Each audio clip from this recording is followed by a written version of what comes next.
Stella and Martha are sisters. Stella and Martha live in the same house and work in the same company too. Stella and Martha share the same traits and hobbies as well.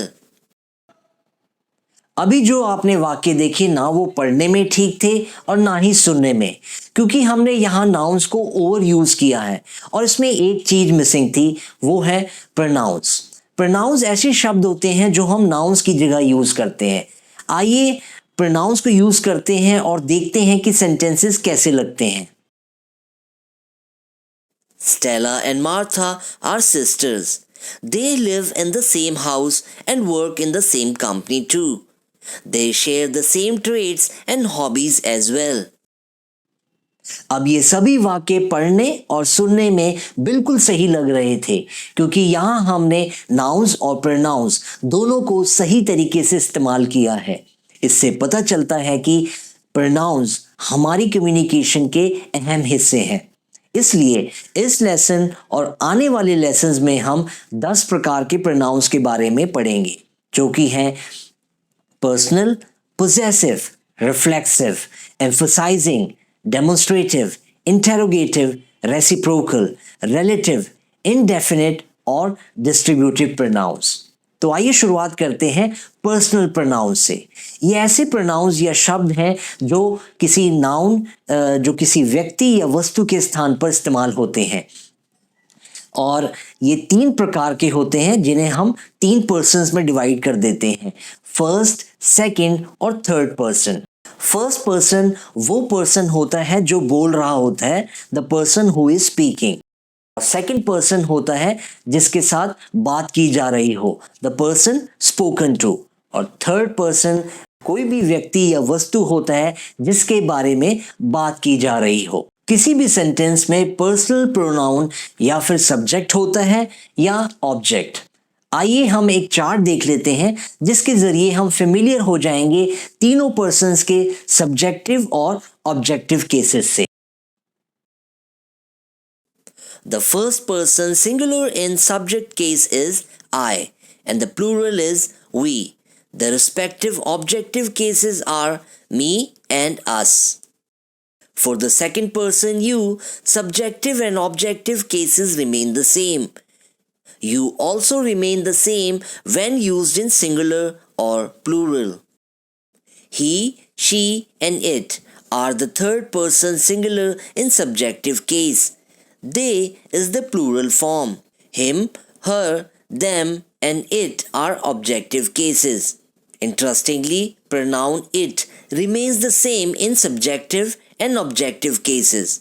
Also, pronoun they can be used for people and things in plural. Let's see some examples to understand this. We have booked a cab. It will take us home. I clearly told you to get the work done. You still didn't follow the instructions. Mark is a kind soul. He helps the poor. I have seen him do a lot of charity. Steve is also like Mark. They both are my friends. I respect them a lot. Have you seen the books? I don't know where I have kept them. आइए बात कर लेते हैं possessive pronounce की। ये ऐसे pronounce हैं जो हमें ओनरशिप या फिर पोजेशन के बारे में बताते हैं कि कोई चीज किसी को बिलोंग करती है। यहाँ पर हमें एक खास बात का ध्यान रखना होगा कि पोजेसिव एडजेक्टिव्स और पोजेसिव प्रोनाउंस कंफ्यूजन क्रिएट कर सकते हैं। बहुत मिस्टेक्स हो जाती हैं अगर आपको इनका डिफरेंस ना पता हो।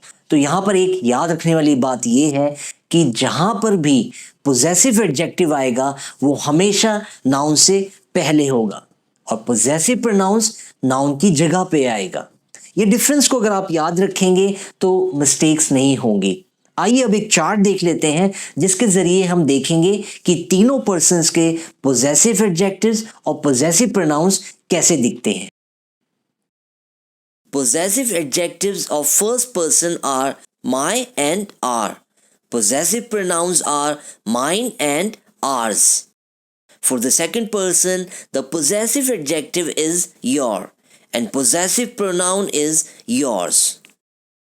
His, her, their, and its are the possessive adjectives for the third person. Possessive pronouns are his, hers, and theirs. Remember, we do not have possessive pronoun for it.